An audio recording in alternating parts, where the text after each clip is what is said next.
dia, boa tarde, boa noite. Bem-vindos todas e todas à segunda aula do curso sobre as tecnologias do plasma. O nosso tema hoje é o nanorevestimento e os supercondutores, que são a essência dessa tecnologia. Mas a gente vai, antes de entrar nesse assunto, falar de alguns pontos que estão gerando dúvidas entre algumas pessoas. Um deles é com relação às atividades. Então a gente esclarece aqui que as atividades de cada aula vão ser enviadas por link antes da aula. Essa já foi mandada para vocês da aula 2 e elas contam como presença. Então, como o nosso curso tem 16 aulas, isso significa que para receber o certificado é preciso o envio de 12 atividades. As atividades são simples, mas exigem respostas objetivas. E isso também ajuda a gente a ver, né, as dificuldades, onde que a gente precisa reforçar mais. Com relação às cartas da saúde, assim como o Padre Ticão fazia, a gente vai continuar fazendo. Então, nessa aula, a gente vai ter a carta da saúde número 2, que é relacionada com o nanorevestimento, e essas cartas vão estar, na verdade, fazendo um resumo detalhado do que foi dado na aula. Então, cada aula vai ter uma carta da saúde e esse link dessa carta vai estar sendo enviado juntamente com a atividade da aula e vai estar disponível também no blog para baixar. Sobre a contribuição, que várias pessoas me perguntaram, a gente também mandou um ofício para os alunos e quem não recebeu o ofício, de qualquer forma a gente coloca os dados na tela, pede para entrar em contato, talvez tenha algum dado que não esteja regular. A gente também informa, aproveita para informar que vão estar sendo reabertas o período de inscrições durante alguns dias, somente para regularizar a inscrição de algumas pessoas que não conseguiram fazer corretamente e de outras que também não se inscreveram no período certo. Então vão ser somente alguns dias e a gente vai estar informando e mandando para vocês também o link. Lembrando que a contribuição mínima que a gente estipulou é de R$10 e vai acontecer como acontece no curso da naturopatia. Então, os dados que são esses aí na tela são os mesmos dados que vocês usaram para fazer a contribuição no curso da naturopatia. E hoje é uma aula muito importante.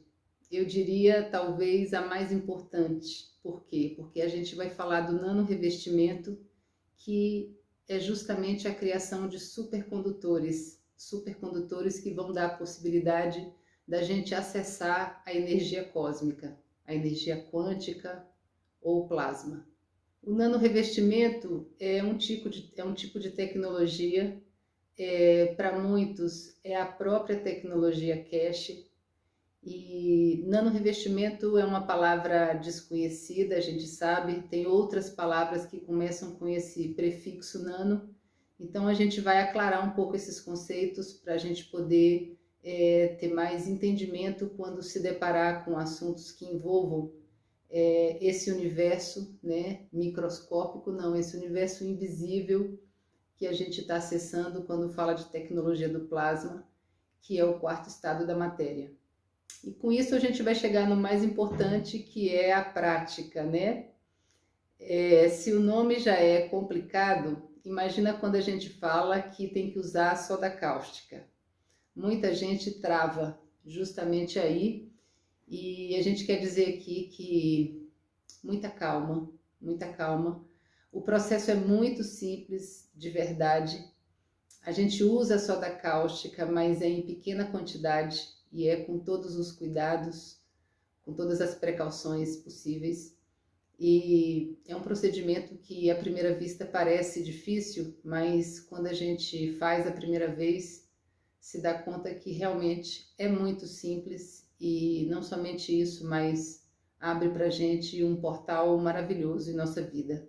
Então a gente vai dar as orientações aqui, os cuidados necessários para diminuir ao máximo possível as dúvidas na hora de fazer, mas tenho em mente que dúvidas e erros fazem parte do processo, é inerente.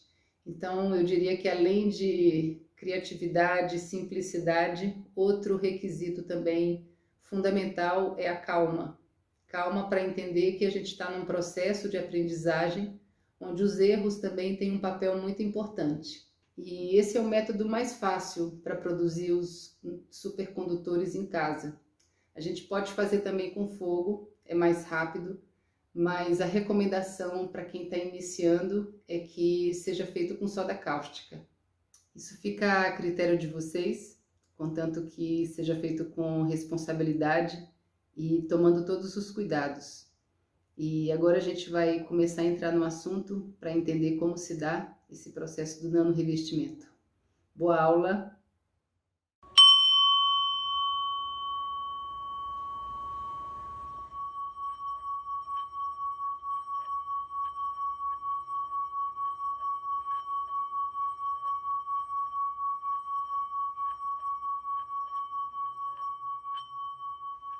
Nanorevestimento e a criação dos supercondutores. A gente começa com essa figura irreverente, esse físico fantástico Albert Einstein, que ficou conhecido pela teoria da relatividade, mas que trouxe para a gente também uma equação que ficou famosa, que é essa aí, E é igual a mc2, E significa energia, m significa massa, c significa velocidade da luz. E com isso se tornou um fato cientificamente aceito que a matéria pode se transformar em energia e vice-versa, e que tanto a matéria como a energia devem ser as mesmas por natureza.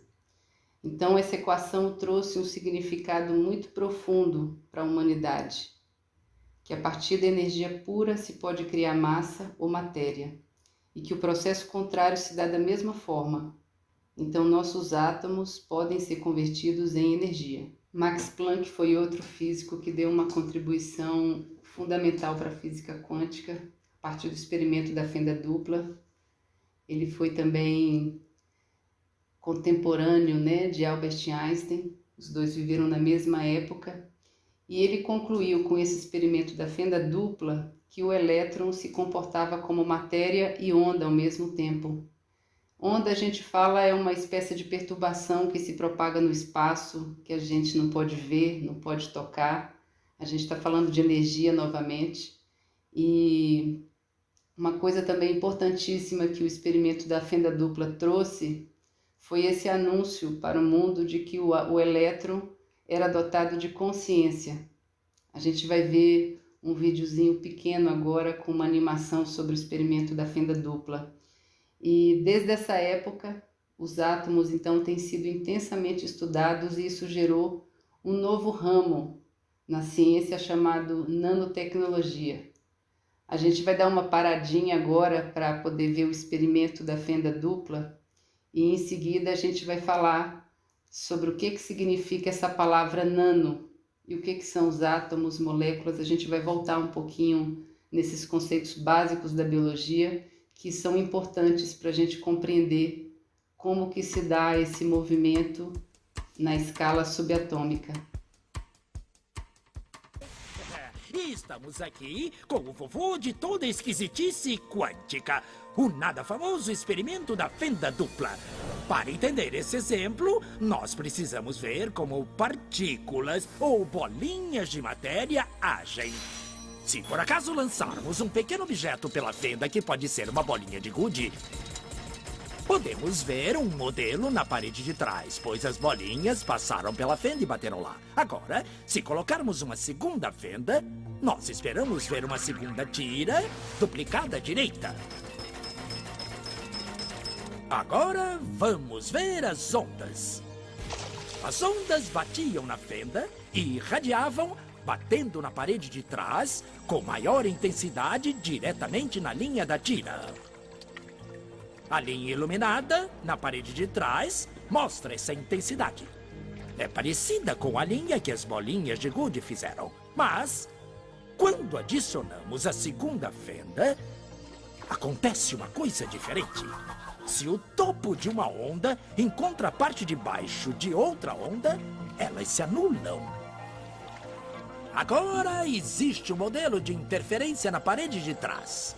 Os lugares onde dois topos se encontram são os de mais intensidade, as linhas de luz, e onde elas se anulam, não tem nada. Então, quando jogamos coisas, quer dizer matéria, através de duas fendas, temos isso. duas linhas. E com ondas, nós temos um modelo de interferência com muitas linhas. Por enquanto está bom. Agora, vamos ficar quânticos. Um elétron é um pedaço bem pequenininho de matéria, como uma bolinha de gude. Vamos jogar uma corrente por uma fenda. Se comporta igual a bolinha de gude, uma linha só. Então, se lançarmos essas coisas pequenininhas pelas duas fendas, devemos ter, como com as bolinhas, duas linhas. O quê? Um modelo de interferência. Nós lançamos elétrons, pedaços bem pequenininhos de matéria. Mas temos um modelo igual ao das ondas, não como das bolinhas. Como? Como pedaços de matéria podem criar um modelo de interferência como o das ondas? Isso não faz sentido. Mas os físicos são espertos. Eles pensaram, talvez essas bolinhas estejam pulando umas nas outras e criando este modelo. Então, eles resolveram lançar os elétrons um de cada vez. Assim, não teria jeito de interferirem um no outro. Mas depois de uma hora, o mesmo modelo de interferência estava aparecendo. Não existe outra explicação. O elétron sozinho sai como uma partícula, se torna uma onda de potenciais, passa pelas duas fendas e interfere consigo mesma para bater na parede como uma partícula. Mas, matematicamente, é mais estranho ainda. Passa pelas duas fendas e por nenhuma. E passa por uma só e passa só pela outra. Todas essas possibilidades estão em superposição uma com a outra. Mas os físicos ficaram incomodados com isso. Então, decidiram espiar e ver por qual fenda o elétron realmente passa. Eles colocaram um equipamento medidor em uma fenda para saber por qual delas o elétron passou e seguiu voando. Mas o mundo quântico é muito mais misterioso do que eles podiam imaginar. Quando eles observaram, o elétron voltou a se comportar como uma bolinha de gude. Ele produziu um modelo de duas linhas, não um modelo de interferência com várias linhas. Só o ato de medir ou observar por qual fenda o elétron passaria fez com que ele passasse por uma fenda, não pelas duas. O elétron decidiu agir diferente, já que ele sabia que estava sendo observado. E foi assim que os físicos entraram nessa terra estranha e misteriosa dos eventos quânticos. O que é a matéria? Bolas de gude ou ondas? E ondas de quê? E o que o observador tem a ver com tudo isso? O observador acabou com a função de onda simplesmente por observar. E agora que a gente viu a animação sobre o experimento da fenda dupla, que eu recomendo que seja visto de novo para a gente entender bem, a gente vai falar sobre o que significa nano. Nano quer dizer anão, é a mesma origem da palavra nanico. Então, nanotecnologia é um ramo da ciência que vai tratar de coisas muito pequenas, invisíveis a olho nu, que são os átomos, e que só podem ser vistos com aparelhos muito poderosos. É uma palavra nova, desconhecida, e é bom a gente saber que nano se refere a uma medida, a um tamanho.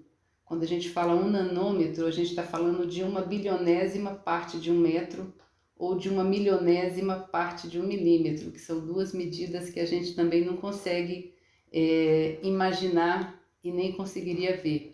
E agora falando dos átomos, que são essas figurinhas que estão aí na tela, são a forma gráfica representada na biologia. Então vocês podem ver que o átomo é constituído de prótons, elétrons e nêutrons, e é a base de tudo que existe no universo, tanto matéria viva como não viva. Na ciência é considerada a menor partícula que caracteriza um elemento químico. Elemento químico lembra para a gente a tabela periódica, e nessa situação aqui que a gente está falando dos átomos, para dizer que cada elemento químico da tabela vai ter átomos diferentes. Então, por exemplo, o ferro vai ter átomos de ferro, o carbono vai ter átomos de carbono, e tudo isso, todos esses elementos vão ser medidos também na escala nano. Aqui está a tabela periódica, né, com todos os seus elementos. Desses aí a gente destaca o carbono, que, como a gente viu lá atrás, está presente em tudo nesse mundo. No corpo humano, na proporção de 63% de nossas células. E principal, para falar do átomo, é dizer que também o átomo é considerado plasma. É um tipo de plasma diferente, é um plasma compactado, bem compactado, ou seja, com os átomos bem juntinhos. A gente vai ver isso mais para frente, nessa aula ainda. Mas é importante dizer que o átomo é plasma porque é composto também de campos magnéticos gravitacionais. E por moléculas a gente entende um conjunto de átomos que geram determinada substância. São siglas, representadas por siglas como essas que a gente vê aparecendo na tela. Graficamente tem esse formato aí da direita, né? Átomos interligados entre si. E cada uma dessas siglas vai representar uma molécula diferente. A gente tem o CH3, que é o metil, um derivado do metano, formado por 3 átomos de hidrogênio e 1 de carbono. Vai ter o dióxido de carbono, que é o CO2, o NH3, que é a conhecida amônia, o ZNO, que é o óxido de zinco, e temos aí também na tela o CuO, que é o óxido de cobre. Então, essas moléculas também são medidas em nano, né? E a gente está trazendo elas aqui para mostrar, né, que elas são uma estrutura um pouquinho mais complexa que os átomos.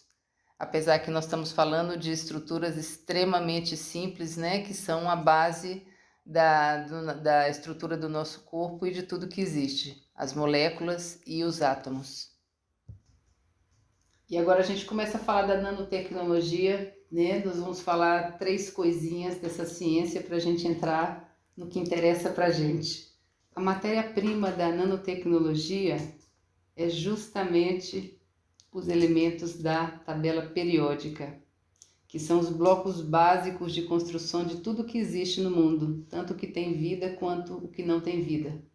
Então a nanotecnologia vai manipular átomos e moléculas para realizar processos, construir coisas ou seres vivos.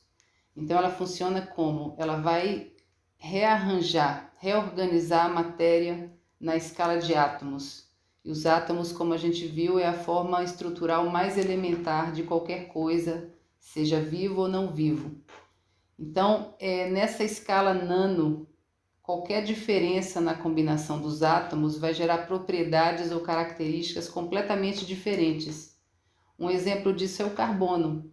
O carbono existe em tudo e, dependendo da composição, ele vai formar plantas, animais, pode ser o carvão vegetal que a gente encontra na terra, o diamante ou até mesmo o nosso corpo.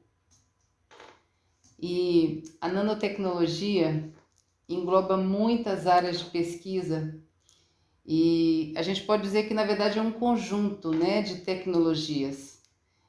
Tem muita gente entusiasmada dizendo que nanotecnologia é a coisa mais importante que aconteceu no mundo e que isso vai possibilitar para o ser humano refazer o mundo e isso vai obviamente desencadear uma onda de inovações, né, se essas previsões se cumprirem. E uma prova desse interesse é um investimento econômico. E no ano de 2017, esse investimento somou algo aí em torno de 14 bilhões por parte de 1.300 empresas localizadas em muitos países que estavam fazendo pesquisas nas áreas de eletrônica, engenharia, vestuário, veículos, agricultura. Todos esses experimentos utilizando a nanotecnologia como base. E o que a gente pergunta é isso, essas inovações elas vão servir para a sociedade como um todo ou elas vão aumentar ainda mais a diferença? Então nessa parte agora a gente volta para a tecnologia do plasma, que está falando do que a gente gosta, que é a distribuição gratuita e restrita de uma tecnologia que também está inserida nesse conhecimento de tudo que é nano. E a filosofia da Fundação Keshe é que esse plasma tem que estar disponível gratuitamente. Então, esse conhecimento está totalmente disponibilizado para o público. E mais que isso, a gente tem que dizer também que o plasma, mais que benefícios materiais, foi criado para trazer também elevação espiritual. E a base dessa proposta é a acessibilidade irrestrita para todos. Então é disso que a gente vai tratar aqui. E por que esse assunto desperta tanto interesse? O que tem de especial nesses materiais? É só isso? É buscar conseguir fazer coisas com materiais pequenos? Aqui é onde a gente entra nos chamados efeitos quânticos. Então, o que acontece? As leis do mundo invisível são muito diferentes das leis do mundo visível, macroscópico ou microscópico. Então, os materiais que são fabricados em nanoescala, eles têm propriedades diferentes, e isso são chamados de efeitos quânticos. Quais são eles? Primeiro, o que são os efeitos quânticos? São mudanças nas propriedades dos materiais. A substância não fica alterada, ela só fica reduzida, mas com essa redução para o nano, elas adquirem novas propriedades, como a condutividade elétrica, que são chamados supercondutores, que é o tema dessa aula. Mas tem outras propriedades também, como elasticidade, resistência, cores, maior reatividade, que são características muito diferentes das características que essas mesmas substâncias apresentam em escala micro ou macro. Agora aqui a gente está vendo as moléculas no estado monoatômico, que são essas bolinhas pretas. O que é o nanorevestimento? É um processo de formação de nanocamadas. E esse processo é feito através do fogo ou da soda cáustica. Na nossa aula prática de hoje, a gente vai falar sobre o nanorevestimento com a soda cáustica.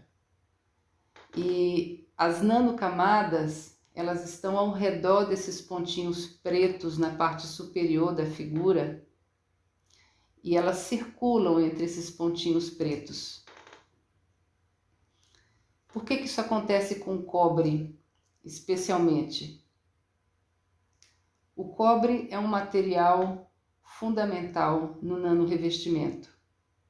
O cobre normalmente ele é um bom condutor de energia, mas após o nanorevestimento, ele se torna um mega condutor de energia. E é por isso que ele está pertinho aí das nanocamadas. A gente fala também que o nanorevestimento é o processo de transição do estado físico da matéria para o quarto estado, que é o estado de plasma. Aqui já dá para ver melhor, ao redor desses pontinhos pretos, a gente vê uns pontilhados, e esses pontilhados estão mostrando a energia circulando entre esses átomos nesse estado. E quanto mais ela circula, mais ela vai potencializar a interação entre eles e mais vai gerar energia num ciclo que não acaba nunca. Essa foto aí mostra a soda cáustica e na foto da direita a gente tem o ambiente cáustico, as nanocamadas por cima, junto com os átomos que estão nesse estado monatômico, e embaixo a matéria física, que é a matéria compactada, é o plasma compactado.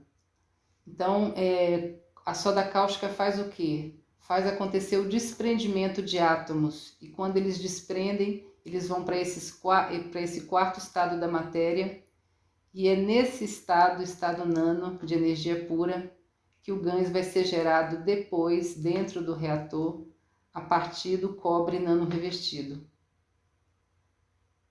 Então, o nanorevestimento, ele gera as condições perfeitas para a reação química que vai acontecer dentro do reator, que, como a gente viu na aula passada, deve ser montado com metais, água e sal. Aqui a gente está mostrando com essa lâmina, a gente vai passar depois um vídeo com essas imagens aí mais bem explicadinhas, é uma animação oficial da Fundação Keshe. Mas aqui é só para dizer que esses átomos eles vão se reposicionar, eles estão na matéria física, vão para matéria nano, eles vão para o estado nano e eles vão se reposicionar dependendo da força que cada partícula dessa vai ter. É um entendimento que a gente vai aprofundar aos poucos. Isso aqui é só uma introdução, né? Mas o que a gente tem que entender é isso, que a gente está saindo de um estado material e está entrando no estado atômico. E esse estado atômico ele vem antes do plasma. Então, tudo isso que está acontecendo vai possibilitar que depois, dentro do reator, seja criado o plasma, que é o detentor dessa energia cósmica que forma tudo. Essa figura está mostrando ainda com mais nitidez, né, os campos que circulam entre esses átomos no estado subatômico. Então, esses pontilhados aí são as nanocamadas. Essas nanocamadas contêm campos magnéticos gravitacionais, que é o conceito principal da tecnologia do plasma. A gente traz essa reflexão porque realmente é um horizonte muito imenso o que se coloca para a gente, né? Através desses experimentos na física quântica, quando a gente compara com o que a gente tem de projeção com a física atual. Mas é somente uma pergunta, né? Porque a gente sabe que qualquer matéria é densa, é formada por milhares de átomos em baixa velocidade, em baixa densidade, ou seja, bem compactados. E se esses átomos estivessem em alta velocidade, isso ia impedir a manifestação física da matéria. Então, o que aconteceria com a gente, né? Se de repente nossos átomos adquirissem a velocidade da luz? Então, com essa pergunta no horizonte, a gente agora vai assistir uma animação sobre o nanorevestimento, que é uma animação oficial da Fundação Keshe, e eu acredito que vai ajudar muito na compreensão desse assunto.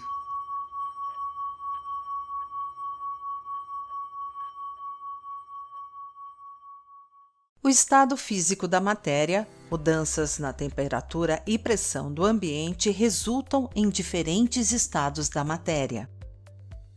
Modificando o ambiente de forma gravitacional e magnética, podemos converter o estado físico da matéria em estado monoatômico, em nanocamadas.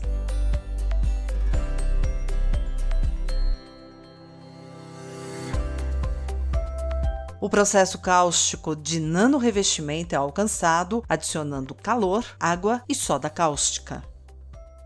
A interação do ambiente com o cobre cria uma lacuna para as nanocamadas se formarem.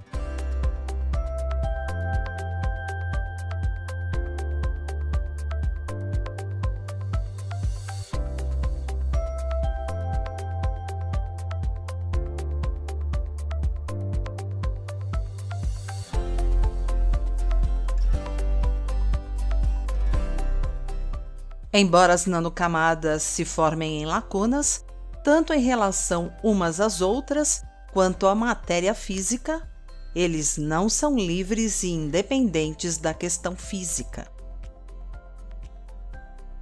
Eles estão conectados através da conexão do campo magnético gravitacional.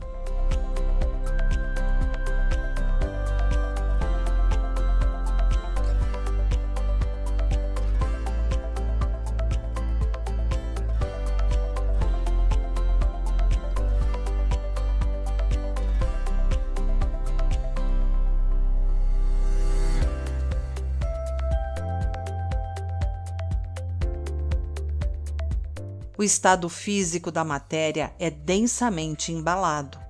A fixação molecular depende da temperatura e pressão.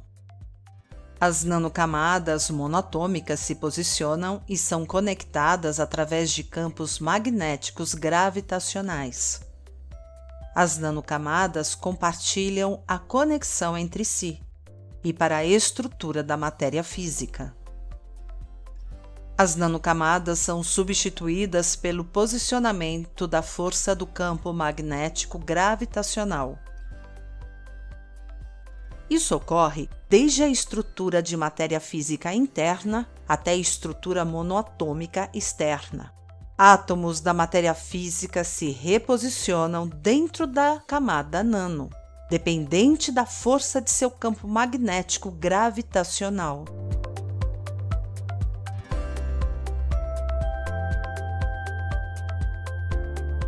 Essas nanopartículas não ficam presas, elas encontram uma lacuna e acomodam-se umas às outras.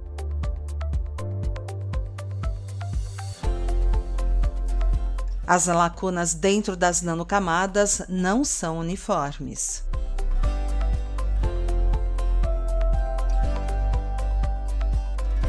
Essas lacunas de campos magnéticos mantêm a capacidade e contêm um espectro de campos.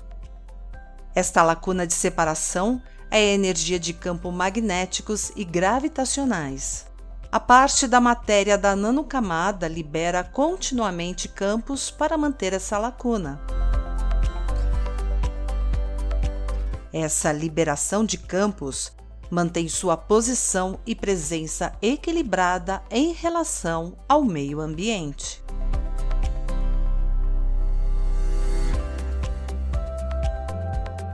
Esses campos de liberação se reúnem nas lacunas, tornando-se o centro de energia e informação.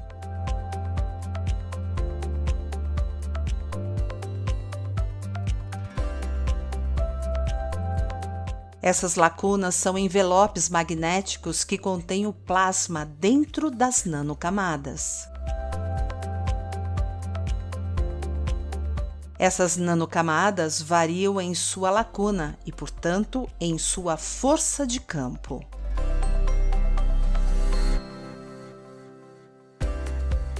Essas camadas interagem entre si, produzindo um vasto espectro de campos magnéticos e gravitacionais.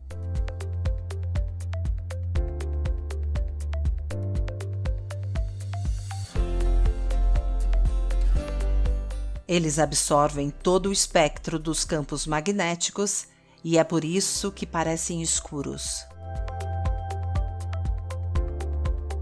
O estágio de secagem do processo do nanorrevestimento é uma forma de as camadas estabilizarem. Os campos se ligam e encontram um equilíbrio. O uso de um multímetro durante a fase de secagem auxilia na estabilização e conexão. A corrente elétrica se alinha e estabelece uma linha de fluxo através das nanocamadas.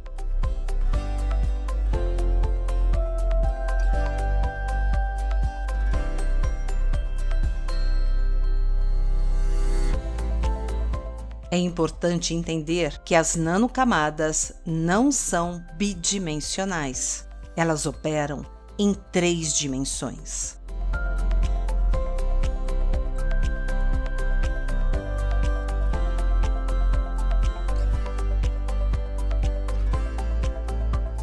Um processo de nanorrevestimento bem-sucedido no cobre resultará no material ficando preto. Esta é uma confirmação para a eficiência das nanocamadas em sua absorção de campos magnéticos. Estas nanocamadas são agora dezenas de milhares em profundidade.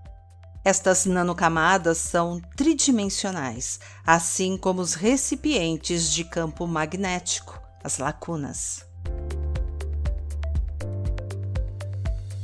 O avanço com nanocamadas é a criação deste recipiente de campo magnético. Este recipiente de campo magnético se mantém em plasma, energia e informação.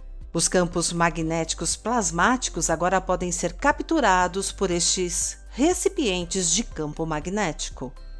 Campos de força correspondente com a lacuna do campo magnético são atraídos e se conectam.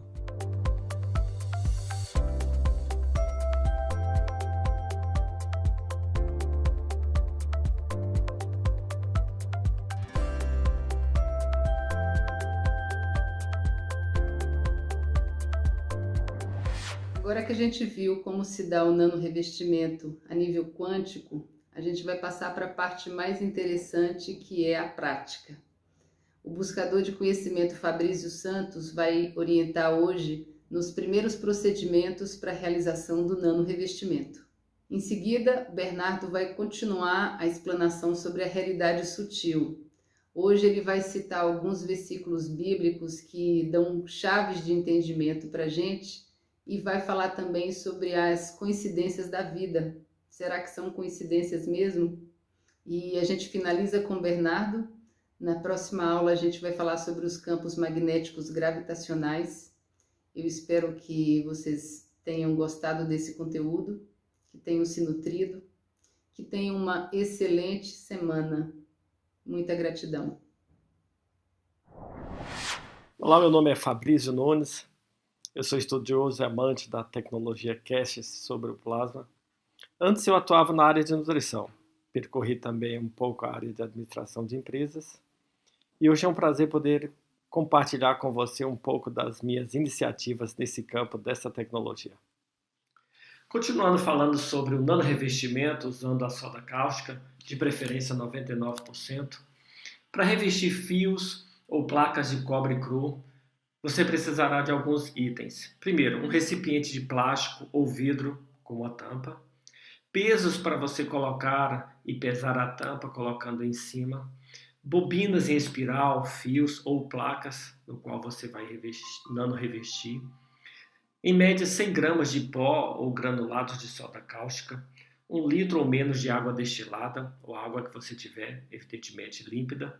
Dependendo do número de bobinas e do tamanho do recipiente de plástico ou vidro, você vai usar 1 litro ou menos ou mais. Você vai precisar de uma chaleira ou outro recipiente de água para ferver no fogão. Borrifador contendo já um pouco de soda cáustica líquida. No caso, você vai precisar primeiro ter essa soda cáustica já dissolvida com a soda cáustica granulada.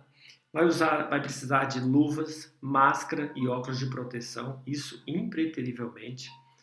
Furadeira, caso você precise furar as placas. E aí então entra na fase 1, que é o banho cáustico. Você vai espalhar o pó de soda cáustica na vasilha, apenas o suficiente para cobrir todo o fundo do recipiente. Logo em seguida, você vai colocar a tela de plástico, ou mesmo uma grade de zinco, no fundo do recipiente de plástico. E antes de colocar as placas sobre a tela do recipiente, o ideal é que você faça um pequeno orifício, 1 ou 2 furos nos cantos superiores das placas, caso esteja nanorevestindo placas.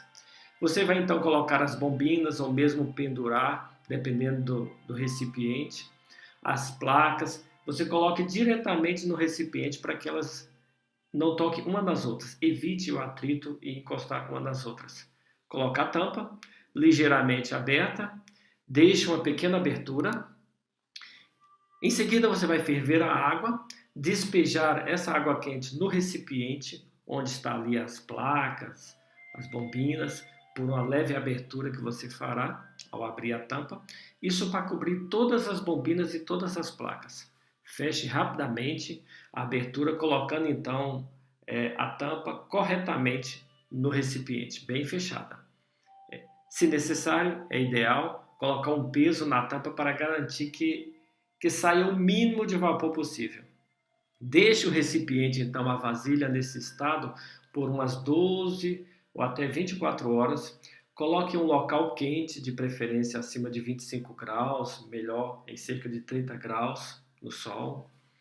É importante que todo o nanomaterial deve ser coberto pelo banho cáustico, pela soda cáustica. E durante o derramamento da água quente, quando você está colocando dentro da vasilha, no recipiente com soda cáustica, há um vapor que escapa. Nessa hora é importante que você esteja de máscara, luvas de proteção, se possível um óculos de proteção, isso é muito importante.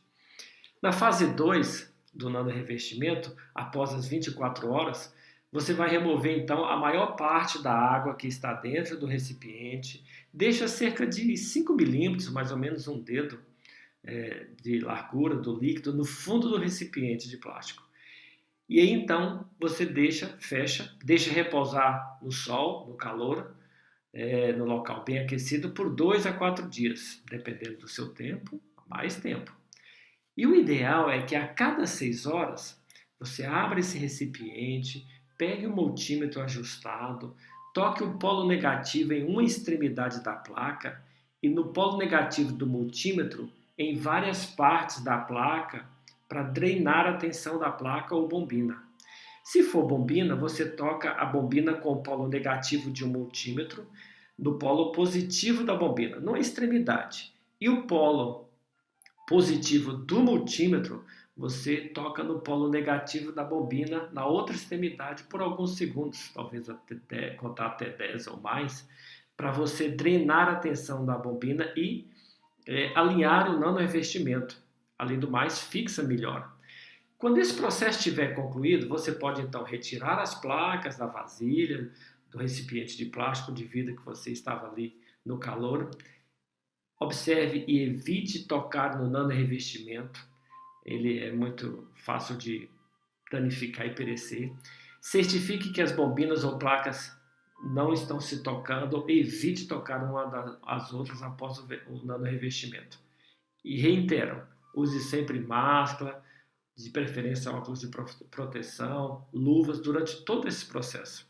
No terceiro aspecto, na terceira fase, você então vai retirar as placas ou bobinas, usando aí logo em seguida uma vasilha de vinagre, no qual você vai imergir essa placa, essa bobina no vinagre, isso para tirar a acidez da soda cáustica, e depois você em seguida mergulhe em vasilhas de água destilada. O ideal é que você tenha 2 vasilhas de água destilada. Mergulhe e mexa levemente a placa dentro dessa vasilha de água, retirando ali o excesso de vinagre, enfim. Depois você leva na outra vasilha com água, mais límpida ainda, e mergulhe e mexa um pouquinho com ela. Lave algumas vezes, depois retira, deixa secar, sempre evitando que as bobinas ou placas fiquem se tocando ou se toquem. A seguir, eu vou explicar e fazer isso em detalhes na prática, para que você tenha uma compreensão mais clara de todo esse processo. Ok, vamos então aqui na parte prática. Nós temos aqui já o recipiente com a soda cáustica. Nós já forramos a superfície, essa é uma soda cáustica em escamas, o suficiente para cobrir, dá em média de 100 gramas. Na sequência, essa é a fase da imersão. Na sequência, então, a gente coloca a grade, ou melhor, a tela de plástico, tá? Essa tela, aquela polêmica, né, de colocar uma tela de galinha de ferro, essa aqui é a mais sugestiva, é a mais ideal, é uma tela de plástico. Em seguida, você então coloca as placas, essa é a placa. É interessante que antes de você colocar as placas, você faça 2 orifícios, um para prender ela na hora de for coletar o GANS e outro para ligar o fio que vai ligar na outra placa, no LED, enfim. Feito esses furos, você então vai adicionar as bobinas, caso você tenha que revestir bobina, caso você tenha que revestir placas, enfim. E na sequência, então, entra aí a tampa. Não se esquecendo da máscara de proteção, não se esquecendo das luvas de proteção e, de preferência, um óculos de proteção também. Depois desse processo, então, que você colocou as placas, a bobina, fez os orifícios, você, então, em alguns aspectos, observe, se usa assim. Outros aspectos, pode-se usar um vidro assim. Eu vou mostrar na sequência que esse aqui já passou pelo banho de imersão, ela já vai para o sol para não revestir. Então, colocou então a soda, a tela e as placas e bobinas, você então tem água quente fervendo, em média de 1 litro, isso depende do recipiente, da quantidade de placas. Você então afasta a tampa. Em algumas situações você pode ter um furo aqui e com um funil colocar água por aqui. Outra situação você pode por aqui e colocar a água nessa abertura.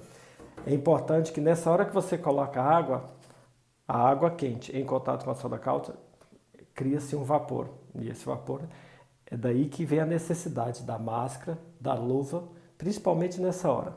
Durante todo esse processo, é de preferência que você esteja protegido com luvas, máscaras e óculos. Depois que você colocou a água, você vai e fecha. Esse é o processo de imersão, que a água vai estar cobrindo todas as placas, todas as bombinas, durante 12 a 24 horas, ok? Então, depois desse processo, que a água fervida foi colocada, recipiente fechado, deixou em média 12 a 24 horas, cobriu todo o material com banho cáustico e você usou máscara, proteção, enfim, aí então, depois de 12 horas, você vai então abrir a tampa, retirar o excesso de soda cáustica, ou seja, nesse momento agora, a soda cáustica tem que ficar abaixo da tela de plástico, porque agora ela vai entrar no processo de nano-revestimento simplesmente com vapor. Então, você pode fazer com a tela para ficar um pouquinho alto da soda cáustica líquida, depois que você extrair o líquido, colar na tela um tubo assim de cobre, nano-revestido ou puro, aqui eu tinha esse e coloquei. Eu já faço um outro processo. Depois que passou 12 a 24 horas,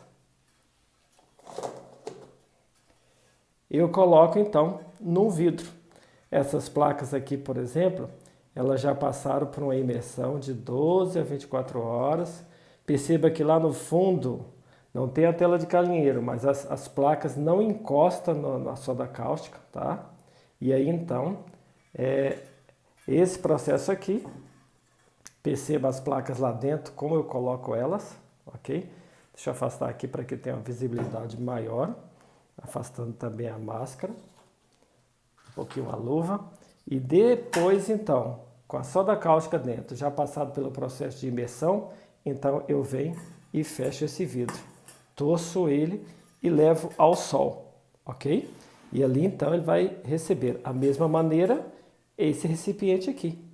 Já com a soda cáustica abaixo da tela, eu vou então levar isso aqui ao sol, ok? Feito este processo, 12 a 24 horas, aí entra no outro processo, que você vai abrir então este aqui, o recipiente, e naturalmente você com a outra mão, com luva, vai abrir e vai usar nesta hora o multímetro. O multímetro ele vai alinhar o nano-revestimento, ele vai fixar mais o nano-revestimento e ele vai drenar a tensão que tem do nano-revestimento. Lembre que essa é a posição que geralmente se coloca, tá? Lembre aqui também, observe o vermelho e o preto, onde eles estão encaixados, tá? E aqui tá as duas pontas. Como é que você vai fazer? Você vai encostar uma ponta negativa numa ponta e a outra, a positiva, você vai encostando na placa. Isso vai drenando a tensão e vai alinhando no revestimento. Você pode pegar de uma ponta a outra. Assim também a bombina, tá vendo? Encosta aqui e na sequência encosta ali, tá? Não precisa muita força para não romper o nano-revestimento, enfim. Esse processo, o ideal é fazer ele com o multímetro a cada 6 horas. Isso fixa mais o nano-revestimento, drena a tensão e alinha todas as moléculas do nano-revestimento, ok? Fechou novamente, daí mais 6 horas, ele vai ficar 2 a 4 dias, dependendo do seu tempo, mais tempo, você vai lá, de novo o multímetro, ok? Então, esse processo aí, depois que 2 a 4 dias, você vai observar que as bombinas e as placas estão como uma uva negra, né? Com milhares de camadas de nano. Sempre lembrando, em todo esse momento, você usar máscara e usar luvas. E depois disso aí, você então vai tirar as placas, aí já entra agora no processo de lavagem. Essas placas elas podem ser tiradas dali do frasco, colocadas num recipiente de vinagre com água, isso questão de minutos. Lembre, quando você pegar as placas, de preferência, você pegar as placas nas laterais, tá? Tipo assim, e nunca aqui no meio. Pegue nas laterais, mergulhe, sacuda dentro do vinagre. Na sequência, você vai ter uma outra vasilha. Vamos chegar para lá para que você possa ver melhor. Essa outra vasilha sempre vai estar do lado, onde vai ter água. É uma água destilada, vamos imaginar aqui. E é onde que as placas serão lavadas. Então, essas placas saem daqui, nano revestida, passam pela água com vinagre e aí vem aqui da água. De preferência, essa água que tenha outra vasilha de água, porque você passa aqui, tira o excesso e passa na outra água.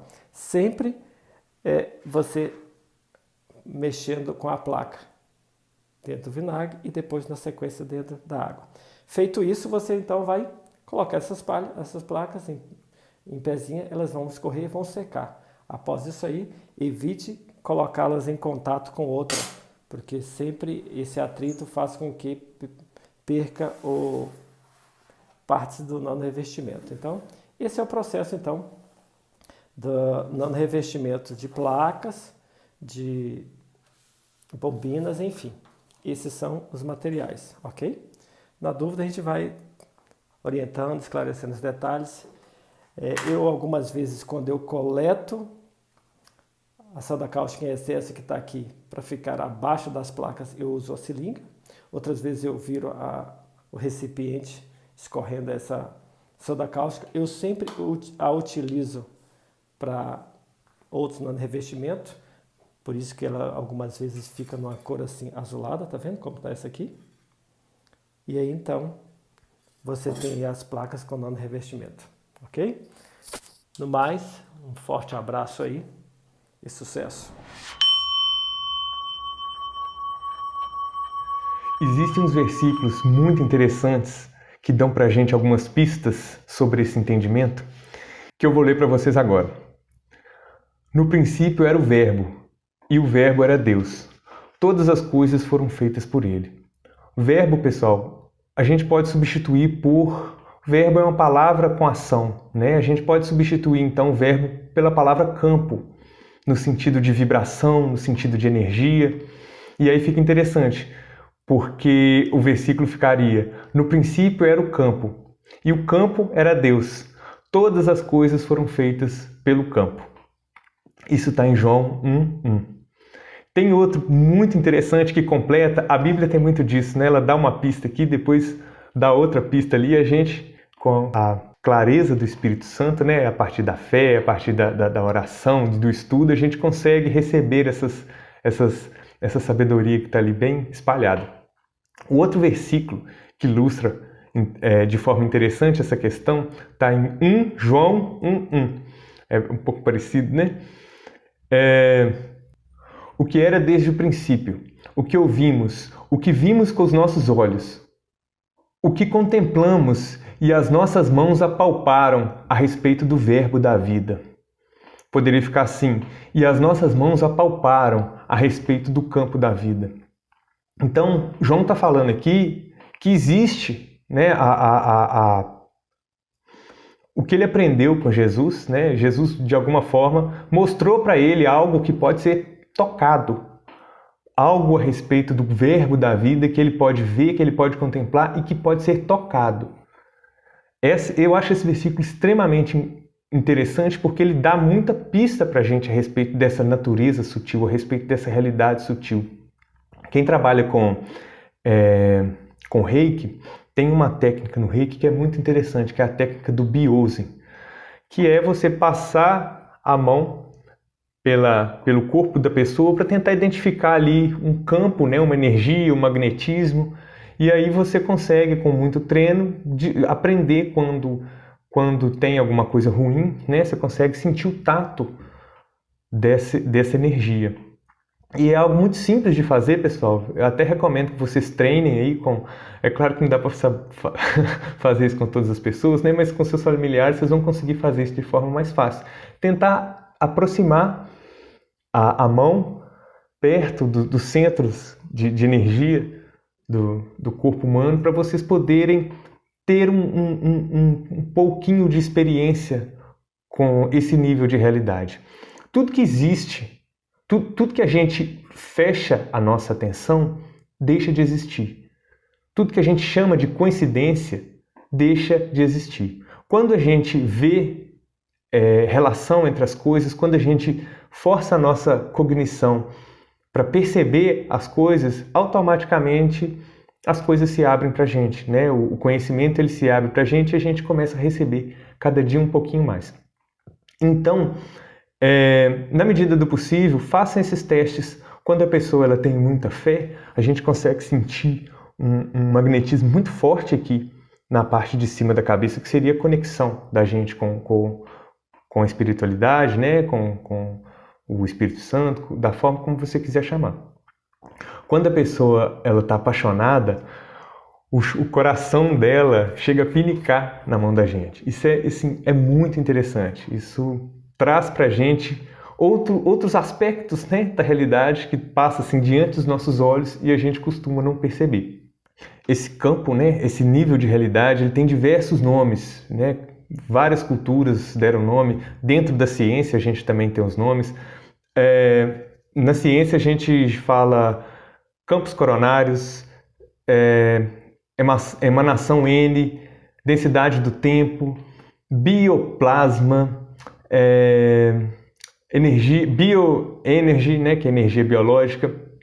Nas tradições religiosas a gente tem Chi, Ki, Prana, Espírito Santo, Shekinah nos judeus. Então cada tribo, né, cada cultura e muitas áreas científicas perceberam essa força, né, perceberam essa energia e deram seus respectivos nomes para esse fenômeno.